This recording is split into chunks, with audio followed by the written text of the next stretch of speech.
If you've been to eBay, they have some rather cheap deals. Not super cheap, but you can get image burned in phone for anywhere from $20 to $50 less. So this is actually a white background, but it's appearing with the icons, home screen icons still on it. So if you're considering getting this type of phone because it's cheaper, I would probably say it's not exactly worth it unless you're super cheap like me. The biggest concern is because this has image burn, it means it's been used for a long time. This phone that I purchased had about at least over 1,000 recharge cycles.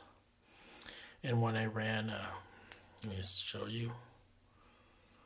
When I ran AccuBattery, it was showing that only 65% battery capacity was left. So I think the biggest concern in getting a image burned phone is the battery capacity. That'll probably be the biggest issue because it might have a bad battery by now. But after that, if you turn your screen to use dark mode, it's pretty livable. Like if I go to YouTube over here,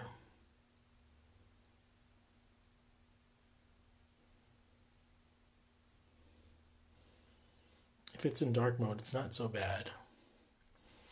And using Chrome isn't so bad, and so forth. But obviously, if you know, screen is a big deal to you, and being able to watch videos and stuff, I definitely not recommend this. But if you're just using it for basic purposes, yeah, you can get a much cheaper phone. And this comes with a great camera. But again, if you just spend $20 to $50 more, you can get a phone without a bad LCD without burn-in. So, yeah, in hindsight, I probably wouldn't recommend this to most people. But that's just me.